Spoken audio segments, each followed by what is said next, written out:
With the first pick in the NFL Draft. That's how we start! Yeah, baby! 32 super fans. Where do the reports come from? Did you get an initial? One pod Vader. That's football. Every angle of the NFL covered. All that kind of stuff, I get it. This, no question about it, is Next Fan Up. We will unleash hell here in December.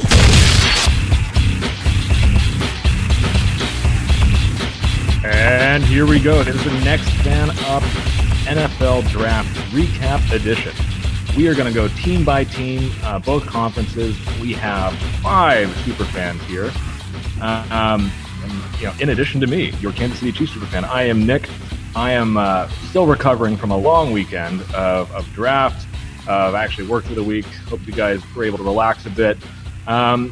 But, it was a fun one. There's plenty of narratives, plenty of things to talk about. We're going to jump into that in just a second. But first, let's go around the horn. And just to start things off, we have our usual midweek MVP, and that is Neil from across the pond. How are you doing, Neil?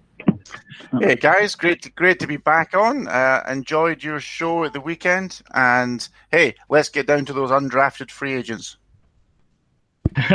We are going to mention a few of those. We're not going to go into every single pick because we do have to get some things done 5 hours from now. So but there's some mentionable guys. I mean, I'm certainly excited about what the Chiefs did there, because he's a huge draft nerd. I'm sure Rob, our Bills superfan, is excited about his undrafted guys too. I only came here because I thought we were going to talk about my 7-round 2021 mock draft that I just put out today. What the heck? Yeah, that's once we say we're done, that's actually when that one starts. Just don't ignore the silence. Just run on right through it. And a guy we haven't heard from in just a little bit, but a guy who's certainly excited about his draft from Prison Zone 6, we have Kev. How is it going? I'm doing good. Couldn't feel any better about the way the draft went, especially with my my colleagues in the NFC East, specifically one team, the one that only concerns me. Couldn't have gone any better. I guess I didn't mention that Kev, as our smug Cowboys superfan, throwing shade at our somewhat conflicted Eagles superfan, James here. James, how are you recovering? Capitalized smug with Kevin. I mean, look, I was, fans could have saw the video from stream that we were doing Thursday night. The shock and awe on my face was like nothing I've had in probably 20 years of watching anything, let alone football. To say that the Eagles kind of cleaned it up later on with some of the undrafted signings and trade that was eventually made, but they barely got the ball out of the infield with the first pick, and the second pick just raised an eyebrow. So, all in all, I was grading this C. Well, we are going to get into those grades, and while James is still working through the various stages of grief here, seems like he's still somewhere in denial. Ken has jumped right on ahead into acceptance about Justin Herbert. He is our Chargers superfan. How's it going, Ken? We've turned the corner on Herbert. We're all in, baby. Yeah, well, I mean, I'm glad you're happy about it. I think everybody's still trying to sort through their thoughts on their various teams. And just before we jump into, going team by team, I'm curious if you guys saw any kind of general themes out there. One that sort of jumped out to me is just that, I don't know, it seemed like there were several teams that had, almost basically like Stockholm Syndrome drafts, like that they, the way that they drafted was so much patterned after trying to copy the team that just beat the crap out of them in the playoffs or in their division or something like that. There's a few that really stood out to me like that are kind of funny. Anything else jump out to you? I mean, we saw a big run on anybody with speed. But what are you guys' thoughts? Shortly when we get to the NFC teams, but the Eagles, as far as the wide receivers, they did end up drafting speed along with the trade for the 49ers wide receiver. Speed was a theme with every single wide receiver, regardless of any type of ability outside of that. It was basically like the Al Davis playbook on wide receiver talent. Oh, that's the fastest guy out there? Draft him. And that's the recurring theme amongst every wide receiver in Philadelphia drafted. But that's not a new theme, guys, is it? I mean, you can't coach speed. That's the old saying. I mean, every team looks for speed. It's a recurring theme. Neil, and you're right. It's a problem when that's the only thing they have. But speed without hands is useless. It's true. It's very true.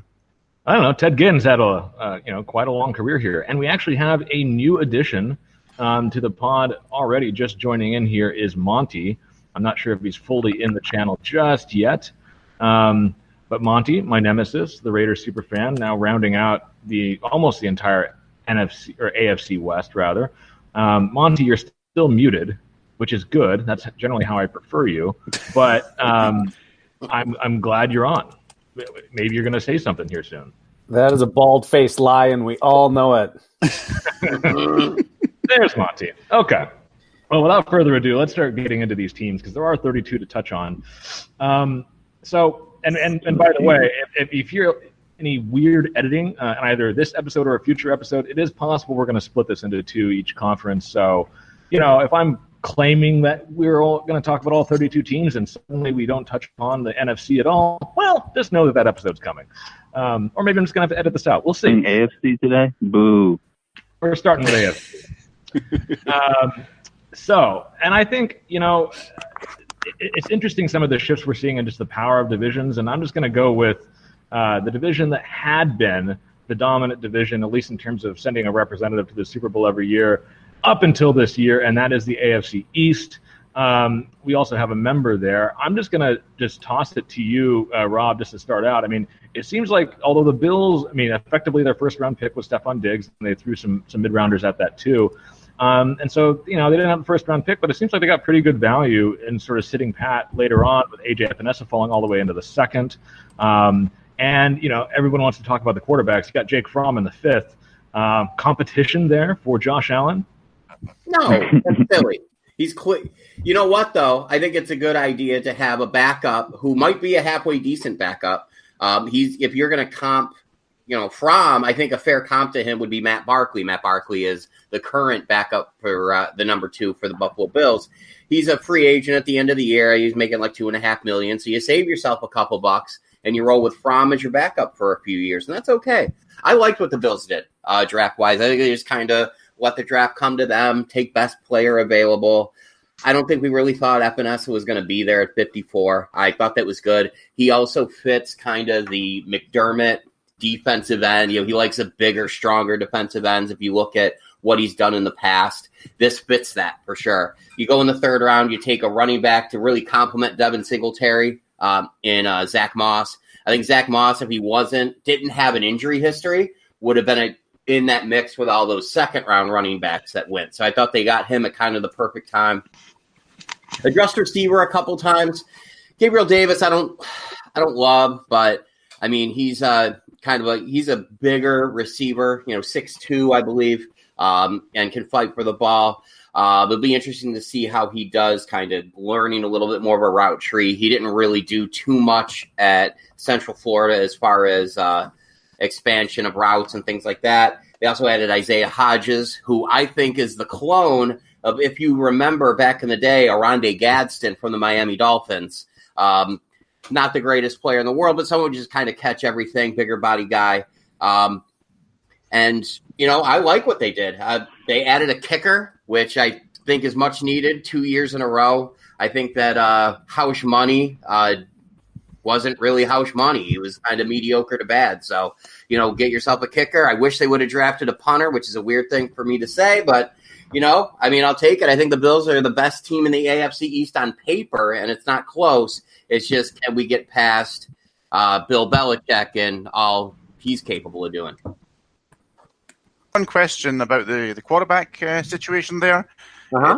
It's unusual, isn't it, for a team to have a starting quarterback with the physical traits that Allen has, and then to go almost to the exact polar opposite of that for the guy you draft. You would have thought Jacob Eason might have been a better fit in terms of the style of play you have there. Fromm is completely different. Oh yeah, that's very fair. And they said when they took Fromm, it was just a matter, they weren't looking, they didn't think they'd end up with him. It was just a matter of he was, by sticking out on their board, is by far the highest guy. I think he matches. I think he's a good person to have maybe in the quarterback room. He's a very smart quarterback. That being said, his arm is probably about as good as mine, which isn't good. But, I think it's fine. He's going to be the backup. I think it's more importantly, a good mind to have in the quarterback room. Obviously, Josh Allen is more of a toolsy guy than he is. I see a lot of people saying that they drafted him with Fromm going after the job. There is no way that's a thing. No. That's maybe we should try the stone crab approach to Fromm. Yeah, maybe that's a good way to do it. Rob, quick question here about the backfield, because you do still, I believe, have a guy back there who should be drawing Social Security based on the age, in his position of running back. Is the drafting of Moss a way just to get the backfield younger to force Frank Gore into retirement, or you guys still plan to lean on him heavily in the running game this upcoming year? No, Frank Gore actually is a free agent right now. He is said he's undecided on what he's going to do, but they did want to get younger at that spot, and they did. So I think now the Bills have two solid running backs, and they ran a lot last year. Like, they're a running team, all things being equal. So I think they got two legitimate backs. And TJ Yeldon, who's not terrible, has just been inactive every week for them. And that's nice to have, a little luxury. Mm-hmm. That's interesting. It is going to be, for the first time, the AFC East, I think, basically fully wide open with the Patriots not having a quarterback right now. And that's going to be interesting. I mean, another team that's definitely going to be trying to vie for the top of that division are the Jets. We have a new Jets superfan, Tommy. He sent in his kind of review and grades of every round and just kind of quickly blazed through it. I mean, Mekhi Becton in round one was the one kind of oddball pick that we had in the Superfan Supermock draft that actually ended up being true. I think it's kind of crazy that, granted, they added a bunch of pieces in free agency to their O-line to go after a guy with your top pick in so high in the draft that has such a bust rate. Just seems kind of crazy to me, but who knows? Maybe he's going to be an all-pro for 15 years. They get Mims in the second round, which is pretty good value, but they need more than that in that wide receiver group. They got Ashton Davis in the third, which is pretty good value probably, although I thought he was a third-round pick all the way through. They also picked up James Morgan in the fourth round, another quarterback. He says possesses horrible pick skills. Yeah. He says he's a pure pocket passer that sometimes forces throws. Anyway, exactly what you want. Yeah, exactly. And the real steal of the draft, I think, was them getting Bryce Hall, the cornerback, in round 5. He agrees. Basically, Bryce Hall could have been a first-round pick if he didn't break his leg last year. And I think if there wasn't uncertainty around his medicals in this weird climate, he could have been at worst, I think, a low second. So picking him up in the fifth and just betting low on his health, I mean, I think is could be potentially good for them. But nonetheless, I mean, it's your division, Rob.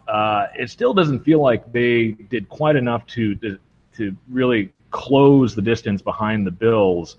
It's still a team that needs a lot more. Yeah, me and Neil were talking about this earlier. They should have, if there was a team that was going to do a la Denver and double dip, this should have been the team. They should have went like a Judy and paired them up with a Mims in the second round. I do like their draft. I think they actually have a competent GM right now, which is the first time in a long time we could say that. I also, with you, am on the Bryce Hall fan club. I think I took him in the third round of just about every mock I did. And also, my sixth-round pick in just about every mock I did was Braden Mann, the punter out of Texas A&M, who they took. So they have a couple of guys that I legitimately like. Kind of makes me a little sad. I worry about Becton. Not like he has the traits, but he's going to a team that has a coach in Adam Gase that isn't known for getting the most out of his players. So I worry about a toolsy guy that maybe needs a little bit of help getting there being coached by Adam Gase. But other than that, I think they did a good job. So you do think they should have went Jerry Jeudy or CD Lamb of some sort in the first round? Darnold is legitimately good, and they just give him scrubs. I don't get it. Like, it's yeah, I mean, I watched a bunch of Jets games. I'm sure you did the last 2 years. Their offensive line is absolutely abysmal. They signed like 5 guys though. They signed Fant out of Seattle to play left tackle and paying him $10 million a year. Scrub. I don't disagree, but if you pay a guy $10 million a year, what are you doing drafting a guy at 11 to compete with him? Move him over to right tackle. I don't know. I know. I hear you. I would have. I feel like they did enough at the offensive line in the offseason that they should have drafted 2 wide receivers, even if it's not 1 and 2. Do it at 2 and 3. Get 2 receivers in your they had 2 third-round picks.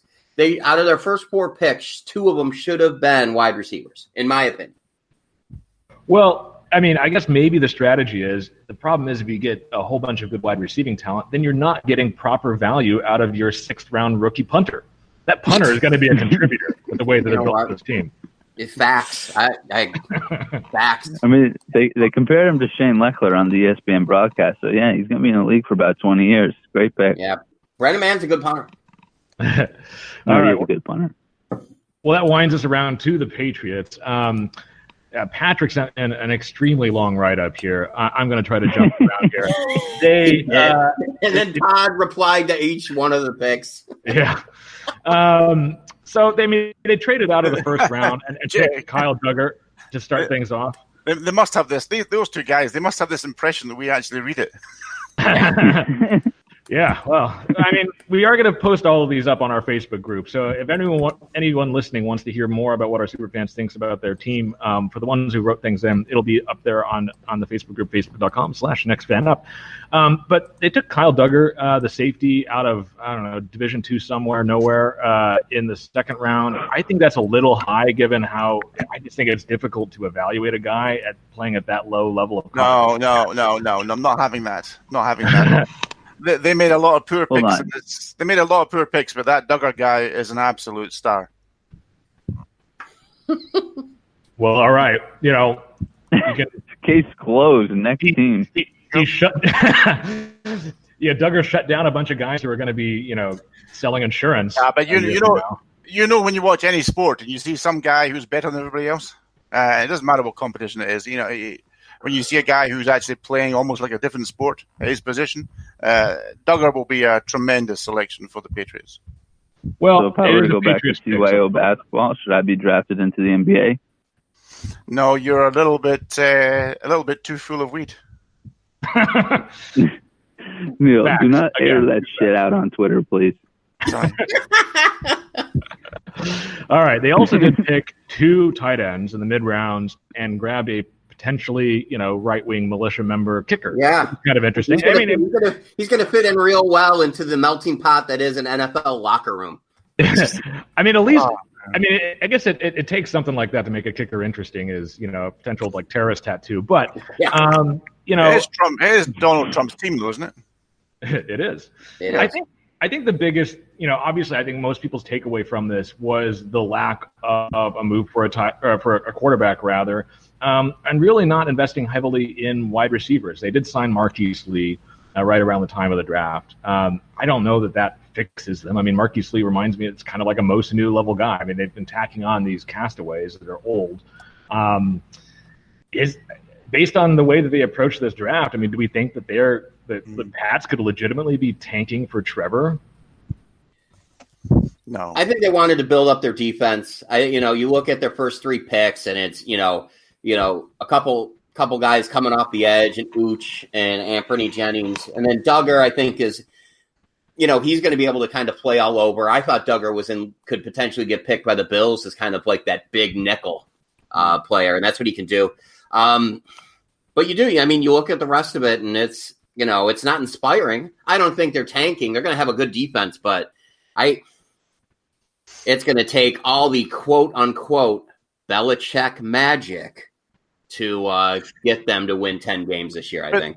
I mean, this draft, though, does reflect how they've played in the last 10 years. It's a draft of defensive players and guys in the trenches, and that's always how the Patriots build. It's how they win, because you still, regardless of the open passing league we have, it's still in the trenches that wins this league, and good solid defense. I love the 2nd round pick of Josh Uche. He's just a replacement for Van Noy, isn't he? I mean, he's just almost a clone of Van Noy. No, Nick, I think will still be around. Sure, the quarterback plays a bit dubious, but it has been for a couple of years. I just want to point out that when I say Belichick magic, cheating. I'm talking about. Plus, come on, he's got that dog. Who didn't love the dog? Yeah, that dog was actually... What a beautiful dog. That was a grade A dog. I agree now. I mean, I think, we're all going to have some extra data points in the whole argument of Brady versus Belichick, who was really the key to the success in their dynasty years.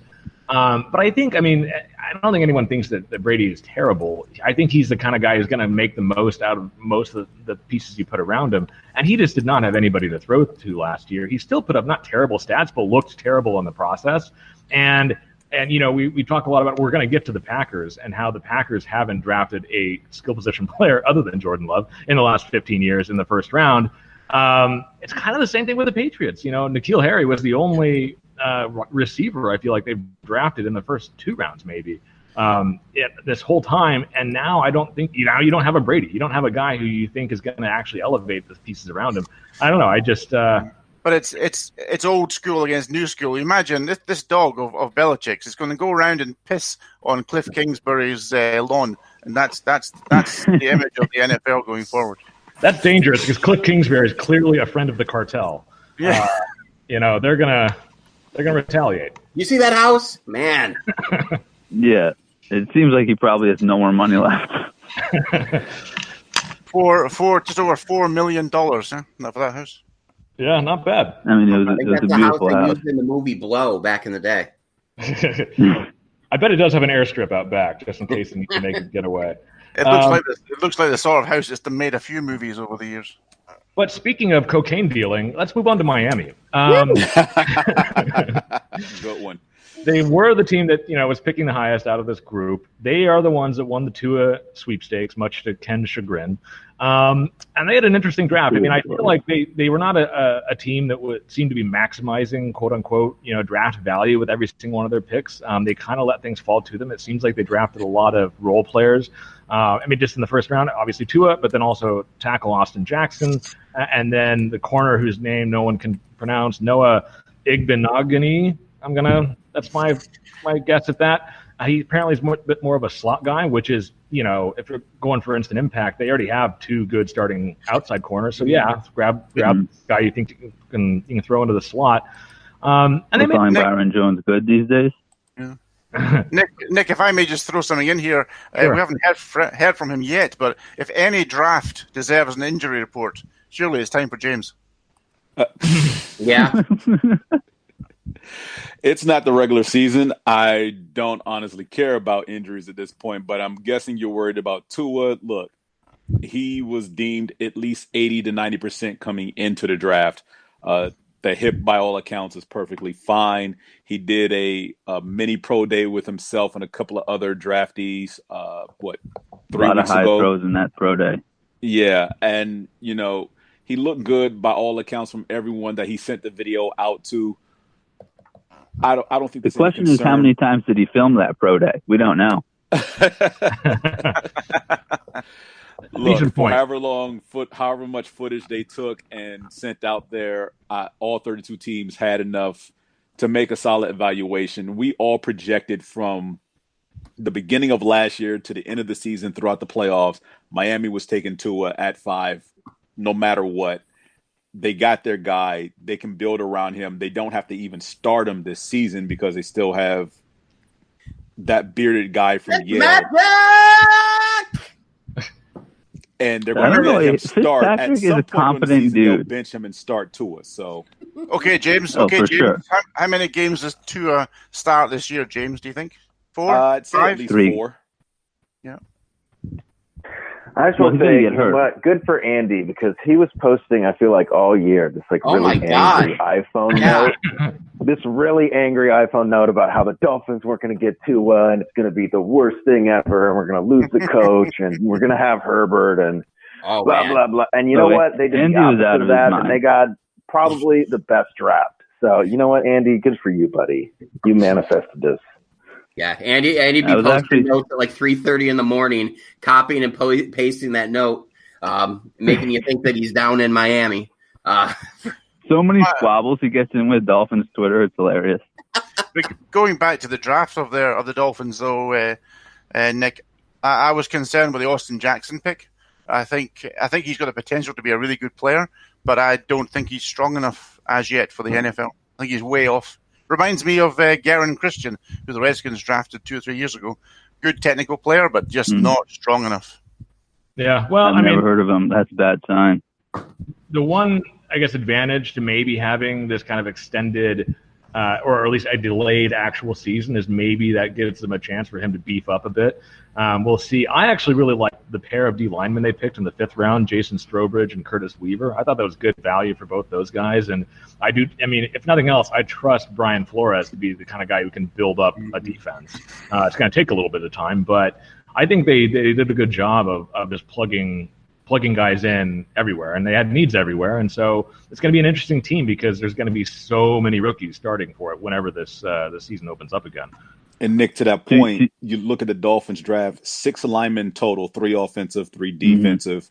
Yeah. And we've already stated earlier, this is how you build your team to be successful long term. Now, granted, we're not going to say all 6 of these guys make the squad, but in some way, shape, or form, they're all going to contribute to making the Dolphins turn around. I'm not going to say faster, but a little bit more seamless. Good point. Yeah, to you draft experts, what did you – because I'm not familiar with their 2nd-round pick, the Dolphins, Robert Hunt, offensive lineman. What are your guys' opinions on him? Because I know Andy was pumped to add all those O-linemen to the team. Seems pretty solid, Hunt. Neil Kuiper, you? Yeah, I think he's solid, but I think he needs work. And right tackle, James. What do you think? Sorry, go. Nah, I was just going to say, look, tackle is probably the hardest offensive line position to play, whether it's left or right side, transitioning from college to the NFL, because sometimes these guys don't even have to move their feet that much on the college level. In the pro, you need good feet. Like, yeah, you want to punch the guy in front of you and keep him off your quarterback, but if you can't move your feet, you can't do anything. Interior lineman from guard, center, guard, it's probably easier to transition to from an offensive lineman standpoint. And, they draft him as an offensive guard, so he could probably bounce back and forth between left and right guard. Yeah, I have a feeling you're right there, James. I think he might slip inside and play guard. Yeah, I think that's a possibility because he doesn't have the feet to play a left tackle for sure. No, he reminds me of Cody Ford, the guy who the Bills drafted in the 2nd round last year, who they're playing a tackle, and I would prefer if they would just kick him into guard because I think he'd be a better guard than a tackle. Well, next up on O-line today is the AFC South, and the write-up we got in, the only one from our lazy AFC South fans, was from our Titans superfan, and he is calling this the replacement draft because basically every single one of their picks slots in as to replacing a very similar player they lost in free agency. Isaiah Wilson, tackle out of Georgia in round 1, replaces Jack Conklin. Christian Fulton, who I thought was really good value in the 2nd round, replaces Logan Ryan. Darrington Evans, the running back out of Appalachian State, replaces Deion Lewis in the 3rd round. And they're hoping that their 5th round pick, Larrell Murchison out of NC State, replaces Jarrell Casey. Apparently similar build, but yeah, I wouldn't be counting too much on that. The fun bit is just that in the 7th round, they picked a quarterback named Cole McDonald who has a farm, and he's saying that he replaces Mariota. So, we'll see. I could replace Mariota. Can I just ask, is Monty still here? Because it worries me when he's quiet. Oh, I'm still here, Neil. I'm hanging out. Say something, man. I didn't have anything to add into the line conversation. Monty rarely has anything to add, but sometimes he talks. Is this the episode where we get to drink and swear, or is that the other one? No, we're not drinking after hours. I am drinking though. Yeah, half of us are drinking. Drink. All right, I'll be back. No, but in all seriousness, I was reading up on Isaiah Wilson. He needs a lot of work, doesn't he, Neil? He needs to play guard. That's what he needs. He's another one of those guys that you get kicked into guard. Absolutely, yeah. Although, can I just put it out here? I think he'll have a better long-term career than his counterpart who went, number 4, was it? Andrew Thomas went? Yeah, he did. Hilarious. I was so pumped when they drafted him. Yeah, I think Wilson might have a longer career.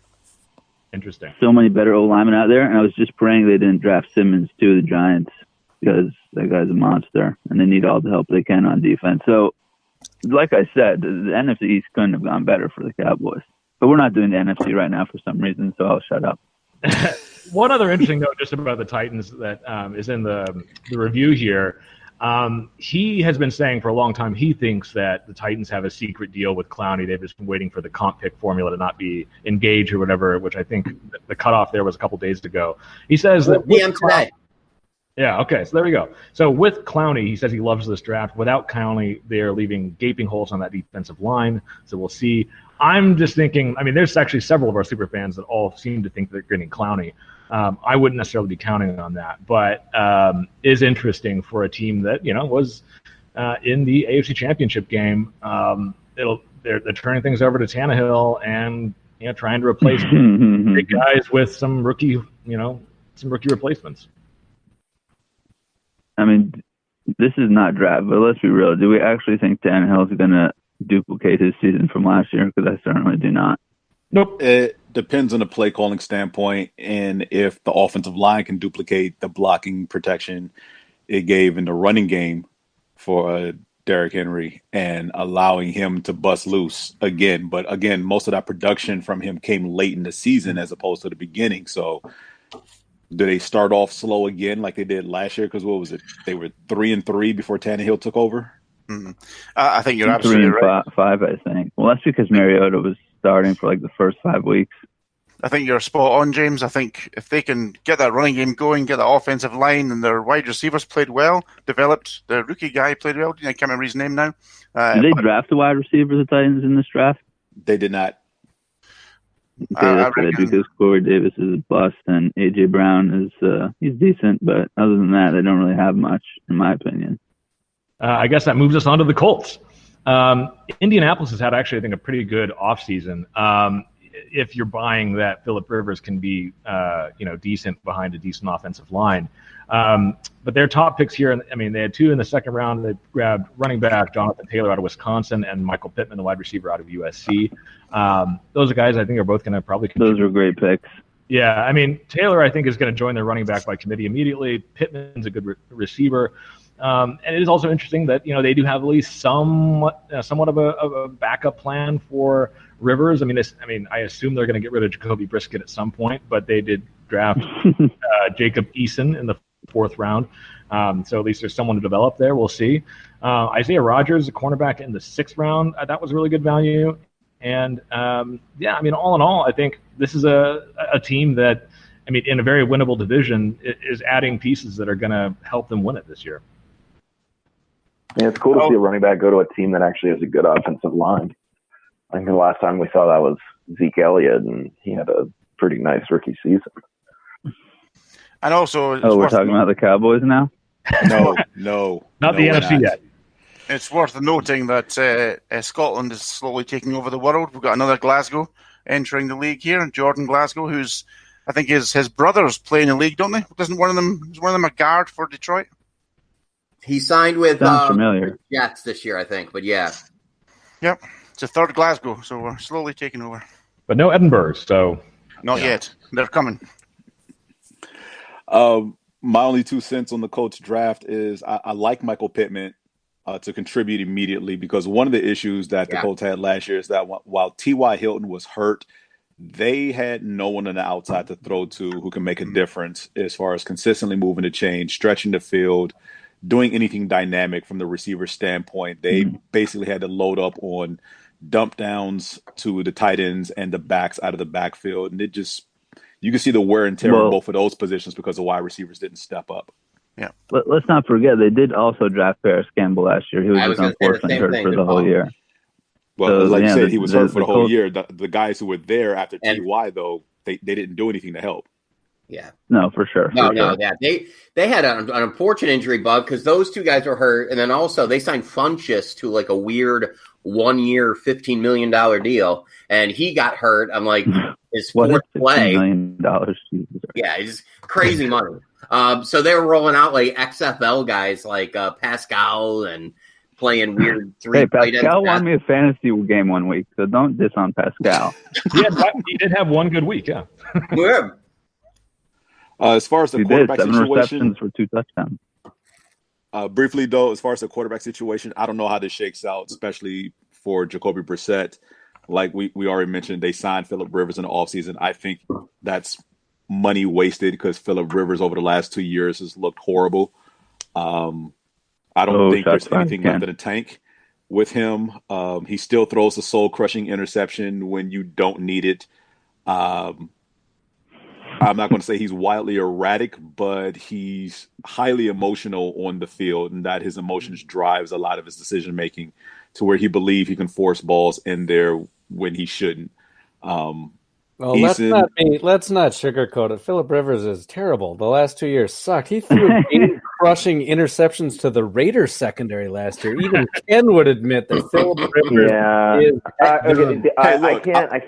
I'm not even going to sit here and defend Rivers. All I'll say is if you're going to make a Phillip Rivers argument, it starts and ends with putting him behind a good offensive line, and they have one of those in Indy. So if he's going to be good, this is the only spot for him. And in a dome. But man, I think we're going to look back in a year and think the Colts just wasted a year. I mean, how long is the commute from Tampa or Florida all the way up to Indianapolis? I think it's going to be terrible. I feel like at this point, Phillip Rivers is just avoiding going home to his 27 kids. That's what I was going to say. It's like maybe it's like this commuter. He already just don't want to go home. Did you guys see the flashbacks from the 2004 draft with Manning, Manning, Rivers, and Roethlisberger? Rivers already had like 3 kids at that point. It's ridiculous. Make sure he gets his offensive work in, or his off-season work in. But however it shakes up, Easton will be a nice developmental project. I like Easton there. I like Easton there. All right. Well, I heard Easton doesn't have the best work ethic, though. We'll soon find out. Again, Frank Reich is a still the former best quarterback in that town. Played 15 years in the league, so and he's been an assistant coach with some of the better teams in the league as well. So. Yeah, we'll see. I mean, one team I think we can be confident in is not going to get, at least a massive amount of contributions from their draft class are the Houston Texans because they hardly had any picks. So they started things off with Ross Blacklock, the DT out of TCU in the second round. They also got Jonathan Grenard, the edge out of Florida, who was productive. I mean, I think decent value in the third round, but for me, more interestingly, because it allows me to take a shot and make it about me, they drafted the Chiefs O-line coach's son, Charlie Heck, a tackle out of North Carolina in the fourth round. And it's just funny to me because they keep on signing like depth guards from the Chiefs roster, paying them way too much money and having to cut them like a year later. And they seem to be like totally incapable of actually developing any talent in-house. So maybe this is their roundabout way of doing it. If we just draft the son of a good OT coach, maybe we can actually get some developed guys. Okay, enough Chiefs talk. We'll get there eventually. John Reed in the fourth round was okay value too as a corner out of Penn State. But I guess, Rob, you guys faced them in the playoffs. Do you think there's any way that the Texans can actually improve given the way that they've thrown their assets around this offseason? It's funny. Sometimes when I was a young kid, I would dream of being a general manager of a pro NFL football team. And little did I know that it would have been easily attainable looking at the job that B.O.B. has done. I think they're not going to be as bad as everyone thinks. That being said, you improve? No way. He has not done him as a coach, and he's done himself as a coach a lot of disservices because B.O.B. as a GM is he's terrible. There's no good way. They got David Johnson. Hold up. They have the rotting corpse of David Johnson. I know. I'm joking. I know. I think Duke Johnson is going to end up playing more than him by the time we get towards the halfway point. Fantasy football alert. But is Carlos Hyde still on that roster or no? Who? No, Hyde's a free agent. He's still in free agency. Yeah, I think they can compete still in that division because I don't think that division is very good. But I don't think they're a legitimately good football team. Well, one interesting team in the division that did actually have a lot of picks are the Jacksonville Jaguars. Dane Brugler had their draft class as his fifth favorite. And it's interesting because they also have more picks next year. But in the first round, they got both C.J. Henderson, the cornerback out of Florida, and Clavon Chason, the edge out of LSU. Laviska Shenault fell to them in the second round. And, they got some interesting prospects kind of all the way through with a lot of picks late. and we'll see if any of those guys turn out. But it's interesting that they seem to be replenishing at least a little bit of that defense.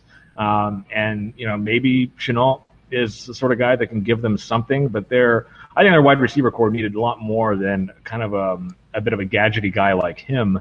But I know, James, he was a guy that you sort of liked. What do you think of the Jags draft? Interesting. They're still building. Look, they're going all in on Gardner Minshew. They definitely had to put talent around him. Shenault is a solid wide receiver. Their receivers on the outside couldn't stay healthy all of last year. He himself got hurt. Ended up losing his job back to Nick Foles. So this is a team that, in my mind, is still in flux. So there's no reason every single one of these draft picks shouldn't contribute in some way, shape, or form, considering that they're still losing talent on defense. This is a defense we talked about before the draft. Basically carried them to an AFC title game, and almost every key contributor on that defense is gone. I mean, Yannick Ngakoue is still looking to get out of Jacksonville. Teams are calling to trade, and surprisingly, he's one of the trades we didn't see happen during the draft. So he's still there. I think the Jags' first two picks were spot on. I mean, definitely, you got to fill those voids, considering you lose Jalen Ramsey. Your linebacking core is basically just bolted to go elsewhere. So you're definitely the two picks in the first round should contribute day one. That is the projection. But, again, corner is one of those skill positions that doesn't always translate well. Depending on the coaching he gets, he may start day one, he may sit. It's true. Cornerbacks are very hard to predict. I always just think of D. Milner. This team will be a lot better when they have Trevor Lawrence as their quarterback in 2021. I mean, that would be kind of a fun quarterback room. You have like the great hair versus the great mustache. Yeah, they're also going to have a new coach and a GM next year, too. Most likely, yeah. They're basically, and I love it as a Bills fan, seeing Marone being hung out to dry here. I mean, that's absolutely what's happening this year. They are going to have another bad year, and they're going to fire everybody, and that's a good way to do it. Mm-hmm. I'm surprised. The one surprise, though, real quick, that they didn't draft a running back, considering the issues they've had with Leonard Fournette, as far as whether it's discipline or his health. He's proven that so far in the league, he's not a guy that can count on week in and week out. And it's something I hate saying about, any player in the NFL, but he's got the track record right now, being 3 years in the league, and he hasn't done much. He did have his best career. He had his best season last year in his career. Trust me, I know. He helped me win my fantasy championship. I think he was healthy last year, and the discipline stuff was probably more to do with Coughlin than anything else. I mean, discipline stuff always has to do with Coughlin. He had like 1,100 yards last year. He had like 50 catches. So that's something we didn't think that Fournette could do, was catch the ball out of the backfield, but he definitely improved upon that last year. I side with James here. I think Fournette was also on the trade block all through this offseason so far. Yeah, no one wants to trade for a running back these days. Nobody wants to pay his $4 million salary or give up any sort of draft pick. So there is an issue there with him for sure. Well, Neil, we've been trying to trade Nick Clayton, the Chiefs superfan, for the past 3 years. But it doesn't matter if we put him on the block. If nobody wants him, it doesn't matter. Yeah, it's true. Just talk with him. Yeah. It's all that dead money. It's dead money you got in me. That's just. He is the definition of bust. Busty, you mean? Anyways, let's move on to the AFC West, because we have 3 out of the 4 fans for it. And because no one wants to talk about the North. And let's start with. I agree. The NFC after this division. But we're going to start with the team that I really hate how much I like their draft, and that's the Denver Broncos. They had Jerry Jeudy fall to them in the first round. They grabbed KJ Hamler in the second round, which means that their starting 3 are going to be Jeudy, Cortland Sutton, and Hamler in the slot to start the season. That sounds good to me. They had Lloyd Cushenberry, probably the second best center in the draft, fall to them in the third. They got Justin Sternad, who's kind of an interesting 3-down linebacker to develop out of Wake Forest. Just all around, a draft that A, I think they're going to get some contributors out of, and B, is setting up Drew Lock for success. And it's just going to be an interesting year. Maybe it's going to be they'll have zero excuses if Drew Lock sucks, and then they're going to probably trade for Aaron Rodgers. But I guess Ken, I haven't heard a ton from you. What do you think about the Broncos did and how it sets up the competition in the division? Yeah, I mean, Drew Lock is the winner of the offseason for sure. So you hate to see it, I think, as a division rival. Kind of like the Chargers with Herbert. Drew Lock is going to have a lot of weapons and not very many excuses. So that sucks. You made the joke about Aaron Rodgers. Any chance that Cam Newton finds his way out into Colorado? No, none. No. Really? Drew Lock was okay last year, I thought. So Drew Lock is the guy? Is that what we're saying? To me, this draft says... He had a winning record last year. I watched one Denver game, and I was surprised how well he played. But yeah, I would say I drink when I watch football, so I don't know. I mean, I would say this is A. This is the draft that the Jets should have had, and B. This is the draft that tells me right now that they are 100% behind Locke for this coming season. Absolutely 100%. They've got him a center. They've got him 2 wide receivers to go with Cortland Sutton. They've got the Lindsey, the running back. I mean, they got 2 deep running backs. They got Melvin Gordon. Everything there says to me. They got a tight end. We're all in on Locke. This is how you should do it. Yep, so you're saying is that in a couple of years, John Elway can point his fingers and say, "I know how to draft a quarterback." In the rookie contract window. Yeah, there's reasonable evidence here to say that this draft is all about John Elway as well. Yeah. Fair. They also added a ton to their defense in free agency and with trades. AJ Bouye, Jarrell Casey they got for free practically. Just all around an annoyingly solid offseason for the. For me, Nick, this would be one of the top 2 draft classes this year, along with a team we're going to speak about in the next division. Interesting. That's a fun little enticing nugget that moves us on to, let's see, which one? Okay, I know which one of you I like better. We're going to go on to the Los Angeles Chargers. And I think obviously, the Chargers did have picks on day 3, but this whole draft is going to be defined by how things shake out with their 2 picks in the first round. Justin Herbert at 6, and the Kenneth Murray, who they traded both a 2nd and a 3rd round pick to move up and grab, who is definitely good against the run, but maybe is going to be good against the pass. No one seems to know.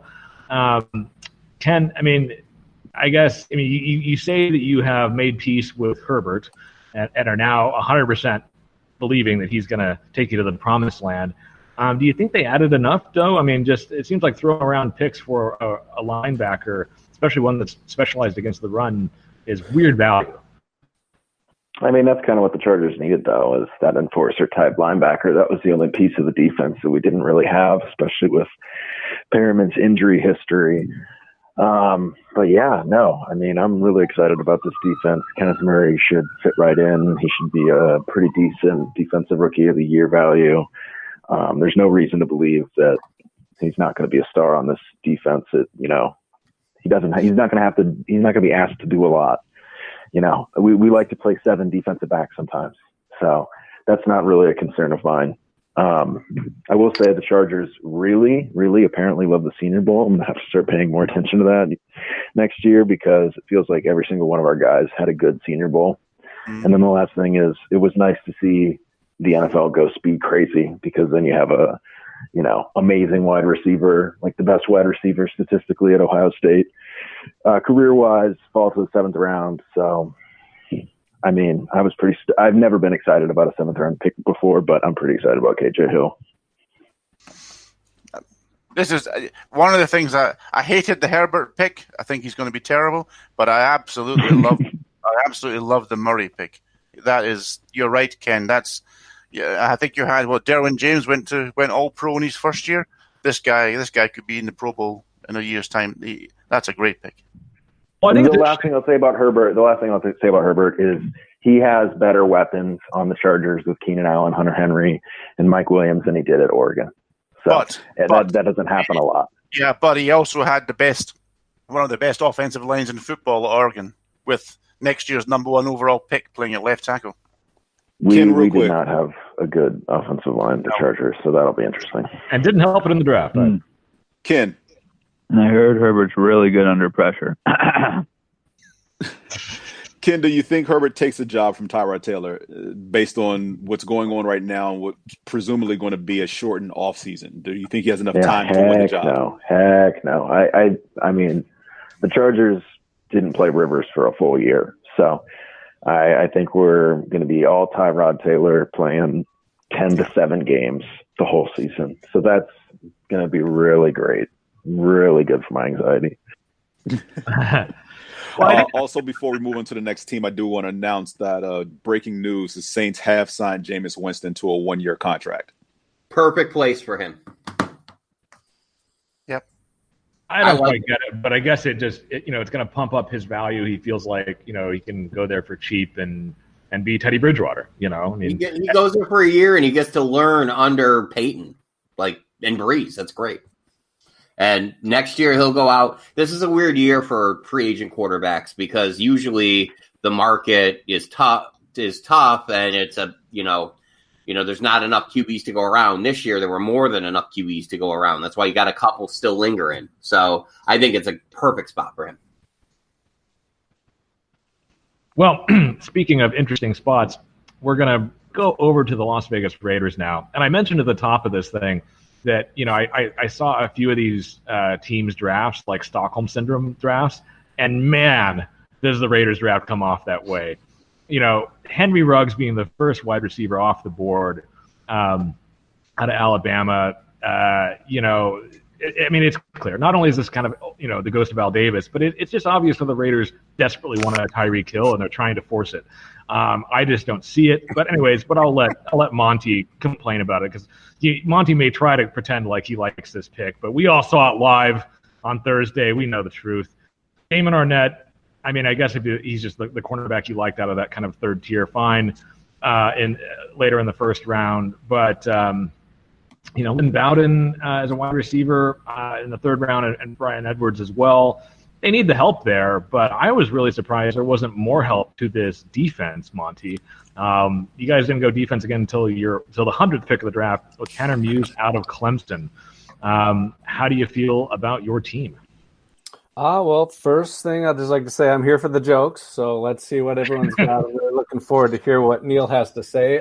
2 points. First, I would say this time last year at the end of Mike Mack's first draft, I think all the grades came back and said that he was terrible, shouldn't have fired all of Reggie McKenzie's scouting staff, and then and yet he won the Super Bowl. And the rookies all came back in and contributed, and a lot of people would say that he had a pretty solid first draft as a GM.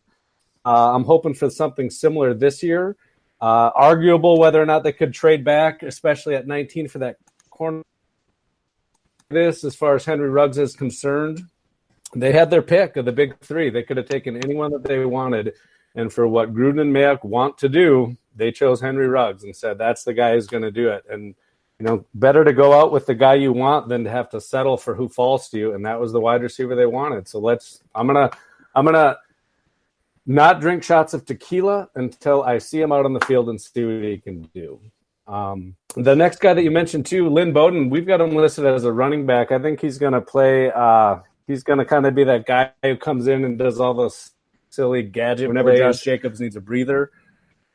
One guy you did not mention, John Simpson's the guard out of Louisiana Tech? Clemson.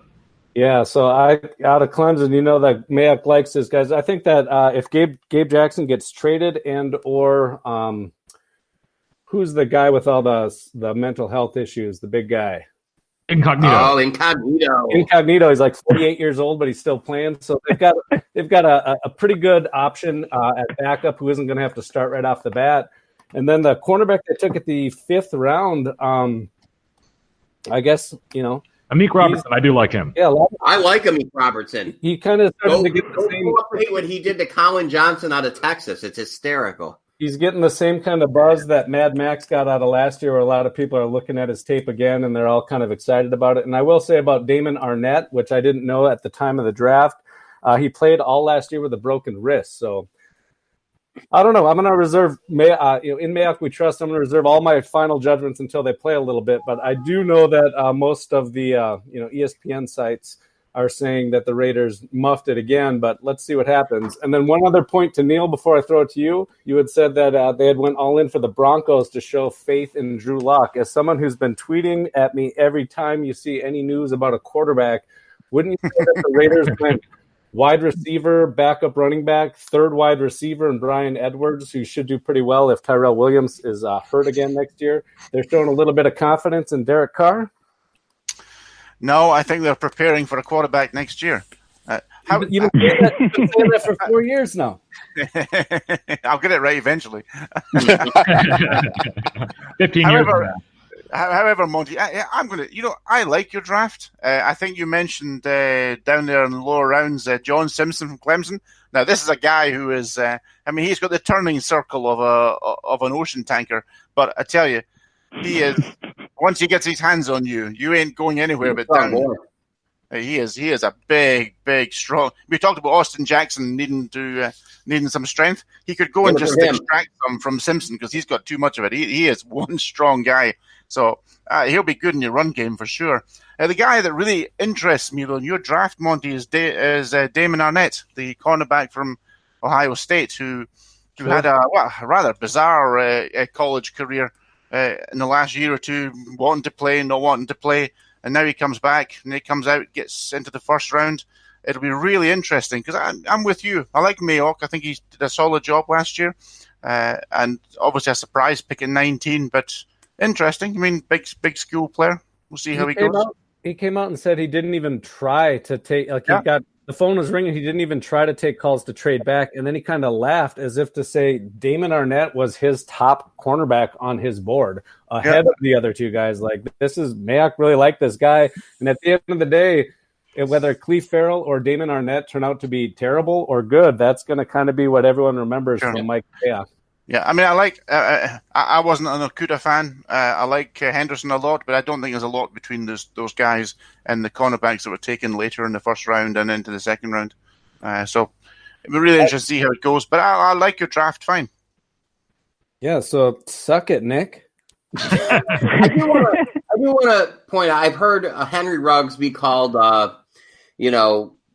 like Hayward, Bay, Ruggs, things like that. I don't think he's that type of wide receiver. I think you see a speed receiver, it's kind of like a lazy argument to say, oh, he's not going to be good because you see John Ross, calling this guy John Ross Jr. This guy was known at Alabama for having a really strong work ethic. And I think that there is a little bit of a difference. Like, Ruggs knows what to do with his speed. Like, it's not like Ross doesn't, like, he's super fast, but he has no idea what to do with it. He's just running. Ruggs, has a little bit of finesse to his game. He knows what to do with that speed. And I don't think he's going to be that. I think Ruggs is a good receiver. I think all those lazy comparisons were for that drunk loud guy you guys had on the live podcast. I was getting pretty fuzzy when it came around. That wasn't me. I'm a Ruggs fan. But just Monty, the other thing you say with Ruggs is think back to New England when they used to get a fast guy to run deep. It opened up the underneath and across the middle for Gronkowski and these guys. And you've got a great tight end there. And it's only going to create more space for him. And he is one of the league's best tight ends in terms of receiving. So that will help there too. This is no excuses because I've been waiting for Derek Carr to have some kind of wide receiver since Gruden's been there. This is Gruden's office. That's the guy they wanted. If Carr still sucks and puts up a goose egg in Kansas City again this year, then I'm ready to move on to another quarterback. But let's see what he can do. Yep. You guys are crazy, man. That is the 12th overall pick in the draft. How often was Henry Ruggs even matched up against a number 1 or number 2 corner in college? Very rarely. I mean, basically, his best work was out of the slot where he got a free release, where his speed, allowed him to get space quickly. And again, he was never the focal point of either the Alabama offense or of whatever defense was facing them. He had like 50 catches last year. James, like me, are you hearing? Is that worry, concern, fear? I don't know what you guys smell in the air, but I smell salt. No, I smell something. Yeah, absolutely. Nick's voice is getting higher pitched and higher pitched as we go. My only 2 cents I have to contribute to the Raiders draft is the fact that they took 3 wide receivers. They signed 2 more in the offseason. There's definitely concern at that position. I think this is overkill as far as how many people they brought in at the position. They've had 5 first-round picks. Get rid of. They've had 5 first-round picks in the first round the last 2 years, and they haven't used any of them to do anything to get a quarterback. I think that Gruden and Mayock like Derek Carr a little bit more than you guys do. But I think nothing against Derek Carr. I mean, I'm glad they got him help, but there's only so many receivers you can put on the field at a time. Yeah. And we know that between Ross and Aguilar and these 3 guys that drafted, all 5 of these guys aren't making the roster. Yeah, that's where I feel this. Aguilar's the last name that I'm putting on the list for somebody. But James signed a contract, but he's not guaranteed to get a jersey. James makes a very solid point, though. There's obviously concern in the wide receiver. Oh, absolutely. Yeah. But at least now there's a lot of options to check down to. Anyways, let's move on. Wow. Well, they're a running team, Nick. They've got the running back. That's kind of their goal. Josh Jacobs, yeah. Speaking of another team that unfortunately picked a running back in the first round, we are moving on to my team. And I'm going to go through the draft real quick, just backwards, because the top of the draft annoys me. Anyways, I like that the Chiefs didn't have a ton of picks. They threw a lot of huge contracts at undrafted free agents and grabbed a lot of guys that evaluators I respect had mid-round grades on. They were throwing $100,000 bonuses around like crazy to UDFA. So that's fun. They drafted back into the 7th round to get Vicarious, who apparently goes by Bo Peep Keys out of Tulane, cornerback, was a great fit for a 7th rounder. 5th rounder don't need to talk about. 4th rounder is kind of interesting just because the cornerback out of Louisiana Tech, Ladarius Sneed, who went right before his teammate, interestingly enough, he played both corner and safety, and I like that they're doubling down on the way that, when the Chiefs' defense was actually playing the best, the second half of the season into the playoffs, when they were, I think, overachieving, it was when they had Kendall Fuller, their slot corner, dropping into safety zones constantly, and they were just using everybody in confusing ways. And in terms of the middle of their secondary, the boundary corners were always boundary corners, but everybody else, you could never really tell what position they were playing. Which, I mean, if you don't have a ton of talent on defense, that's a good way of just of overachieving, because if you can at least confuse the quarterback and he's getting pass rushed, you can still get the results that way. And so doubling down on that's great. I think Lucas Niang, the tackle out of TCU in the 3rd, is a great value for a developmental tackle. Willie Gay, their 2nd round linebacker, is interesting. 4.4 speed on a 240-pound frame. His athletic measurements at the combine are actually kind of comparable to Isaiah Simmons, crazily enough. All right, you got 30 seconds.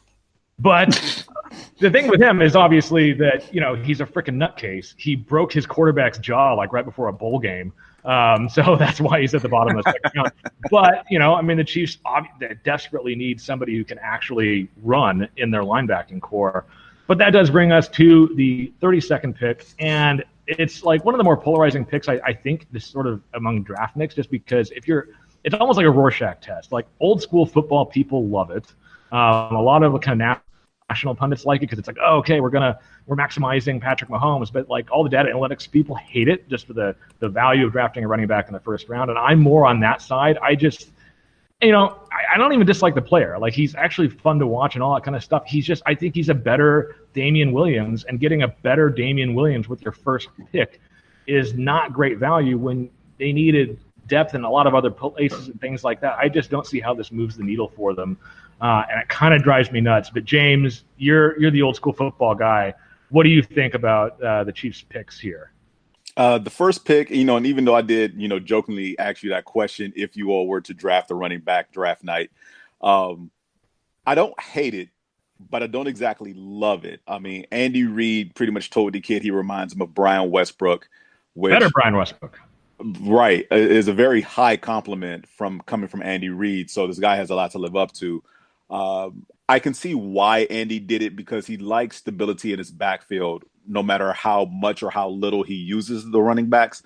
And to be honest, your opening day depth chart on, the running backs in Kansas City Chiefs was not the same as the guys who finished the season. So he kind of wants some stability there as far as someone who can make it through a full season, not constantly have to pull guys up, make mid-season trades, bring guys up from practice squad, whatever have you. So in that regards, I do understand the pick. From any other outside standpoint, as far as like you don't waste a pick on running backs, I don't believe in that. If the guy you want is there at the best value to take him, take him. So that's where I stand with that. And it's not really an old school thing. It's just as much as we want to phase out running backs from the game right now because everything's so wide open, throw the ball. At the end of the day, you still have to be able to run the ball to kill the clock, which is what you all did and how you got your last touchdown in the Super Bowl to pretty much salt the game away. Well, that's part of my point. They have a running back on the roster who should have been Super Bowl MVP probably. Nick, right. If I could ask a question, Nick. But he didn't start the season. Yeah. Well, that's only because they grabbed LaShawn McCoy for $2 million just to see if he had anything. Nick, if you look at you picked last pick there in round 1, so take a look into the top of round 2. Who else would you have taken in place of him? Would you have gone for McKinney, the safety, or did you want Gross Matos? What if you're going to take Clyde Edwards-Helaire, if you're not going to take him, who would you have taken from those sort of first 10, 15 picks in round 2? A lot of options, and I would have feel better about this if they had been able to do a trade back. Apparently, they were trying desperately, but basically the phone stopped ringing as soon as Jordan Love went off the board. No, which kind of makes sense. Just answer the question.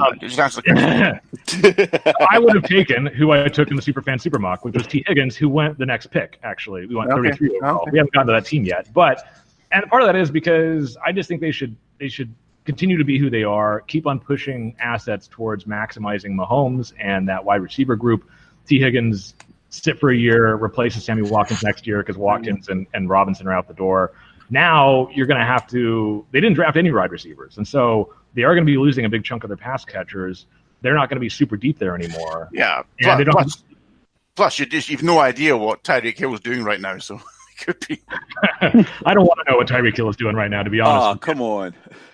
But anyway, can I just jump in on the other side here? I think you guys are nuts. I think that Damon Williams is a jag. Like, that guy is the only reason that guy had any production is because you've got St. Patrick just terrifying defensive coordinators. You got a legit running back now who, if you're getting comparisons to Brian Westbrook, and I'm starting to see panic of, like, in my own nightmares at night, I'm seeing Shady McCoy. I mean, you got somebody, not a pure running back, but the dude can catch the ball, and they're going to move him all over the place. It's going to be a nightmare to try to match up because you're going to have to defend everyone else, and now you got a new baller on your team. I can see people saying, getting a running back in the first round is a waste, but you got him at pick number 32, which gives you an extra fifth-year option. If he is a stud, you'll never have to invest serious money in him. I don't know. I would have loved it if he had gone to any other team than yours. So take that for what it's worth. Well, I appreciate this is a nightmare. This is a nightmare. Point. I was mad when it happened. I'm still mad about it. I shifted on draft night. I started the night mad about Herbert, and I ended the night mad about this. But you laughed at me, Ken. You laughed at me. Can I give you a little reprieve? Well, my last point on that, just before moving on to the AFC North, is, I don't totally disagree with you, Monty, in that Damien Williams and the rest of their backfield there are kind of all Jags. But like Damien Williams is like he's like a Jag who's like the perfect fit for the offense in that, and they don't have to pay him anything. That's the thing. They have to invest zero in him. He's made like $2 million a year ever since he joined the Chiefs. And yet he has the skill set. He can pass block. He can take it to the house with his green grass in front of him. He's a decent receiver. That's all you need to be in the Chiefs offense in order to be productive because of all the things you were just saying. Like, any running back's going to kind of eat in that offense because everybody's defending the pass against the Chiefs constantly.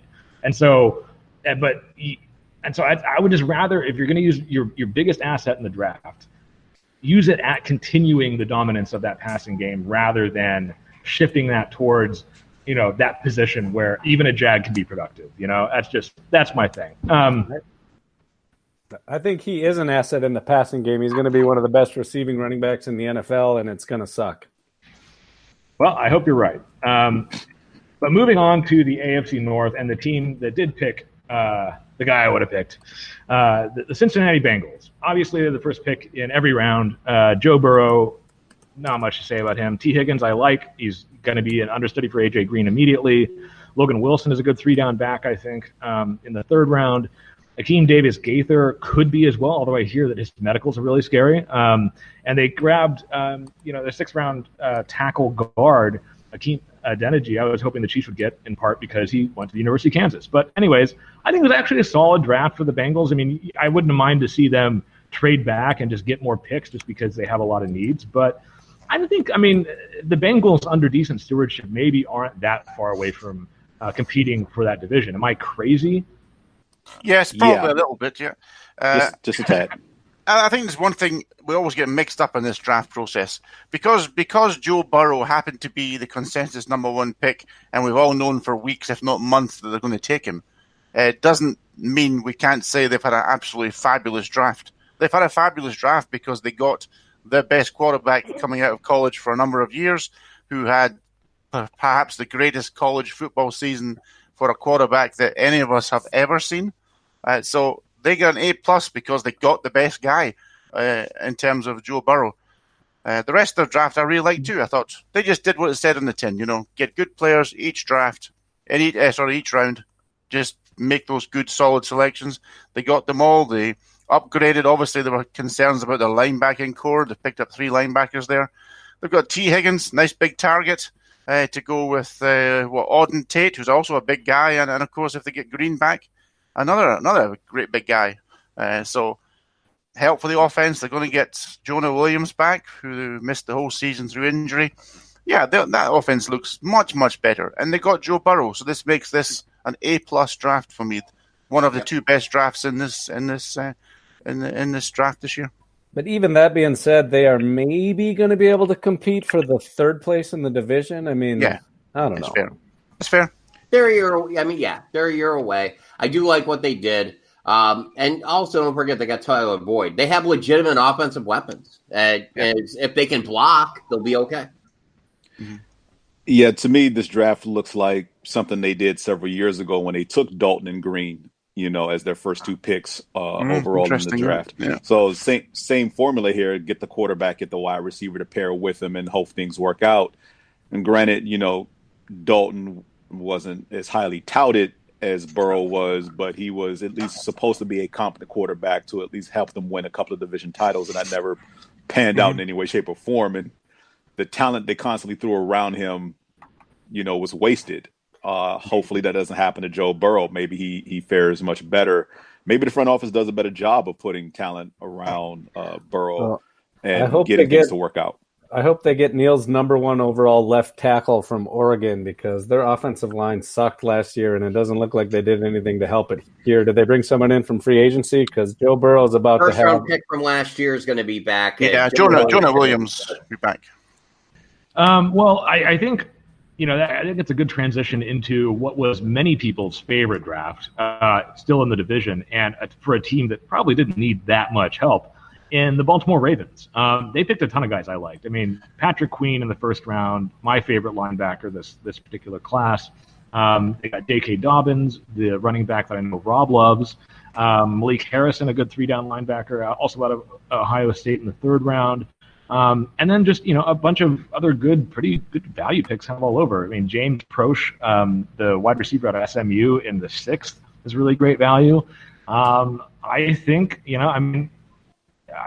the Ravens are just going to be set up to be, I guess it does look like this is going to be a showdown between the Ravens and the Chiefs now for the conference. But just because I know you love Dobbins, Rob, I'm going to toss it to you. How did you think the Ravens did?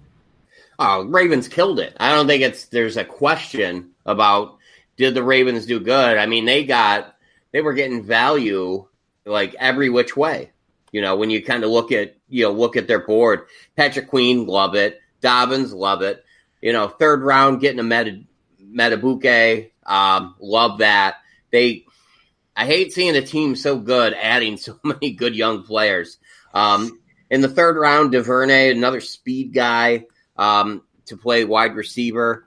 The only thing is I'm surprised they didn't add like a tight end earlier because they use a tight end heavier than just about every team in the league. But other than that, Baltimore killed the draft. Good for them. I don't like it. Oh, it's so fashion. You guys are so trendy.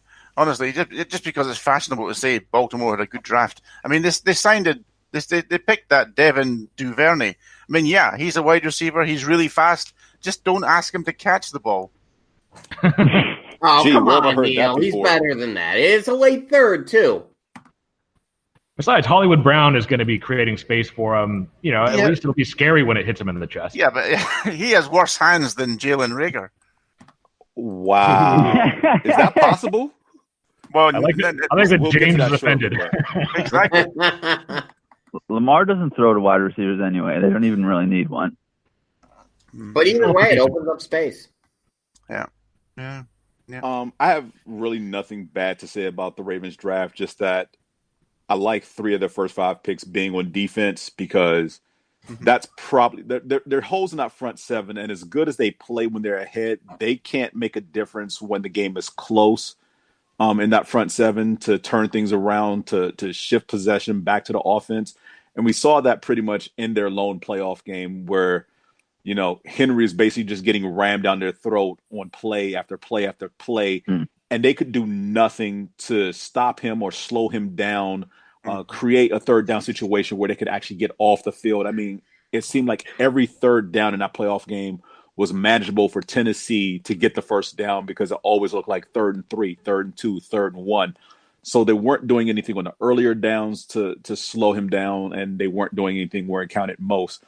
I think this infusion of youth would help, maybe a shifting of the scheme, possibly going into this season, but who knows? I just like that they did add some more pieces to that defense because if they play even with their opposition, they're not going to win many games. And look, 14-2 was great, but we all know how things regress back to the norm. So I'm looking at anywhere between a 2 to 4 game drop off. They could be anywhere from 10 to 12 wins this season. The one thing very old-timey phone you have there, Neil. That's not me. The one thing you can say positively about the Ravens, or I can say positively about the Ravens draft, is they had 5 picks in the 2nd and 3rd round, and this was very much a 2nd and 3rd round draft. I think that's true. Dane Brugler, it was his favorite team draft. Dane Brugler over at the Athletic. Yeah, I mean, Neil loves every analyst. His 3rd favorite was the Cleveland Browns in the division. The Browns grabbed Jedrick Willis, the tackle out of Alabama, with their 1st pick, which I think was, I think they're pretty lucky that he fell to him. Thank you, New York Jets, I guess. They get Grant Delpit, good value in the middle of the 2nd, guy I liked. Harrison Bryant's kind of an interesting tight end. In the 4th round, it kind of makes you wonder about Njoku. But really, I mean, Donovan Peoples-Jones, the wide receiver out of Michigan, in the 6th round, I'm stunned he fell that far. I think he was really good, but just had crappy quarterback play throwing to him. And, I think that was a solid draft for the Browns, and it's, there's going to be some interesting competition in that division most likely. But Rob, sorry, Nick. Rob, I mean, isn't Jedrick Wills a right tackle? And they've just signed Conklin, haven't they? Is he going to be asked to step into the NFL at left tackle? That's a stretch. Well, yeah. I mean, I think that's definitely what they're going to try to do. I don't know if it's going to work, but. Another question I would have really, and it's for Kevin, this Donovan Peoples-Jones, how many players is that? We have all the Donovan Peoples, as they prefer to be called, by the way. That is the proper nomenclature. And Jones. That's a good draft pick, huh? Get 3 guys for 1. I mean, I thought everyone agreed that their draft was pretty good. They brought in Conklin, who, was a pretty good free agent signing. I think we're going to really find out if the problem in Cleveland and Baker Mayfield is really just whoever, Freddie Kinchins or whatever that coach was last year. So I think they got a pretty solid guy coming in from Minnesota. They upgraded their offensive line. Their offensive weapons are all still there. They beefed up their offensive line. I mean, I think the Browns are going to be okay here. I kind of like all the stuff that they're doing, starting with getting rid of Hugh and then getting rid of Freddie. I mean, we've got Cleveland's biggest fan here on the line. I refuse to jump on any sort of Brown type train. It's ridiculous until they actually win more than 7 games. That's because you went balls deep last year and you got hurt. You're a little burned. Come on back in, Kevin. Odell Beckham Jr. is very talented. I just think it's like the best. Yeah, too bad Baker can't get him the ball or throw him in stride. Baker sucks. Oh man, now there's a hot take. All right, let's go around the room. Who would rather have Baker Mayfield or Dak Prescott? Because I'd probably go Baker myself. Ken? Wow, you're on crack, Monty. Get off the drink. I think they're equal. I think it's a coin flip. Did you guys watch Dak Prescott last year? Jesus Christ. Are you all Jared or something? Okay, I'll put it this way. If it's at the beginning of the rookie contract, I might take Dak. But right now, I would rather have Baker for whatever the $3 million he's going to make than the $35 that Dak's going to make pretty soon here. So soon enough, Baker will be making that money too. There, Kevin. There. If I was to choose one of them, I would actually take Prescott because I think Prescott has shown that each year he can develop as a quarterback. I was concerned last year that Mayfield regressed badly as a quarterback. I don't trust any guy that has tigers at his home. Yeah. Well, speaking of Tiger King, I have zero actual segue here. Damn you, Carol Baskin! Pittsburgh Steelers, let's go. Pittsburgh Steelers, that's right. Thank you, James. Yes. This is kind of the first draft that I don't have any real strong takes on. They didn't have a first-round pick because that first-round pick is Minkah Fitzpatrick, which is good use of that. In the end, their second-round pick, Chase Claypool, is a Notre Dame wide receiver. Nick, hold on. You can't just dust over that. Their first-round pick was an All-Pro, wasn't he? Yep. Certainly a Pro Bowl. did make the All-Pro team, yes. Really? So, let's just take that into consideration. Pro Bowl, sorry. Let's see how many of these first-round picks make the Pro Bowl next year. So that was a great decision by the team. Okay, granted. Come on, go on, say it, Nick. Say it. That has been noted. Thank you, Neil. Say it was great, Nick. Say it. It was great. Okay. So anyways, I think the first pick in their first pick in the actual draft, Chase Claypool, the wide receiver out of Notre Dame, I think is actually a tight end in wide receiver clothing. Brugler really liked Alex Highsmith, the edge out of Charlotte, but I mean, okay. I don't really have any other strong takes out of this draft. Other Anthony McFarland in the fourth, I assume is going to try to compete, or at least probably going to get some injury snaps in their backfield. But it does kind of surprise me that the Steelers did not add a quarterback, despite apparently going hard after Jameis Winston in free agency. I guess, James, I mean, how hard could have they went for Jameis? They could have got him if they went hard for him. It doesn't make apparently they sense. offered him way more money than the Saints, and he chose the Saints. So, Yep, on to the NFC East. Let's do it. Look, just to wrap this up about the Steelers, the draft doesn't wow me, and yeah, I'm shocked they didn't do anything thus far as quarterback goes. Roethlisberger says he's going to be 100% when camp starts and everything like that. But one, his age is a factor. Two, his history over the last couple of years is a factor. Three, this offense pretty much losing the talent they've lost in the last couple of years showed that even with him at the helm and no Brown, no Bell, we saw the stinker they put up in week 1, no points. So, and they struggled thereafter even to put points on the board until he got hurt. So this team needs an infusion of talent somewhere. I don't necessarily agree that the draft took care of all of that, but no quarterback acquisition is a huge issue. Cam Newton is still available. I suggest they make a call to him in some way, shape, or form. For a good reason. But this doesn't wow me in any way at all. I mean, it's a ho-hum okay draft. A lot of these guys will probably contribute on special teams and be depth chart guys, but no one I'm looking at right now on the Steelers draft list strikes me as this guy will make instant impact as of this date right now. I never even heard his interview, so I don't know the context in which it was said. I don't know what he said before. I don't know what he said after. So I still haven't seen it. I'm not going to watch it. I don't care, But, I've got no ill will towards Jay. There's no feud between me and Jay. I think we lost the game. He said what he said, and, we're moving on. That's in the past now.